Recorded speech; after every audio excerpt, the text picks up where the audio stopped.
you can simply set the scene of the political situation in England as Milton was born, grew up in the early 17th century. Just a bit of a timeline and a general overview. Yeah, so Milton was born in 1608. Now, the Reformation in England, this shift from Catholic to a Protestant state, had obviously happened in the 16th century. But there's been a number of, Henry VIII had shifted England to a Protestant regime at the Reformation. There'd been a bit of toing and froing between Catholic and Protestant monarchs until Protestantism was firmly entrenched as the national religion by Elizabeth I. So when Milton is born, Elizabeth I has died, and James I has taken over, also a Protestant monarch, had come from Scotland to take over. And at that period, religious war between Protestants and Catholics was raging in Europe. 1618 was the beginning of the 30 Years' War in Europe, very bloody conflicts between Protestants and Catholics. England under James I more or less stayed out of that, but it had its own particular issues, one being the Gunpowder Plot of 1605, a Catholic attempt to blow up famously James I in the Houses of Parliament.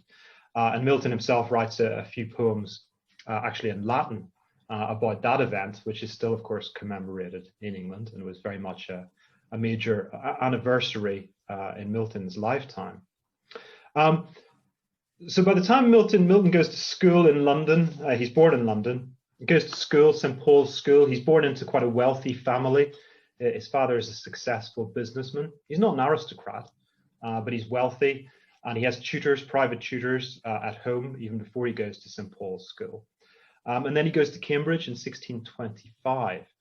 Now, that's also the year in which James I dies and his son Charles I takes over.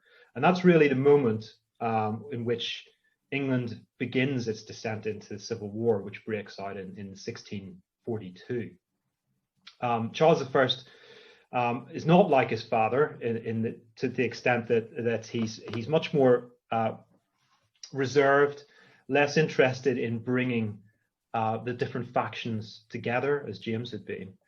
And increasingly, Charles promotes churchmen who are divisive or seen as divisive by most Orthodox Protestants in England in the period, including a churchman called William Laud, who becomes Archbishop of Canterbury.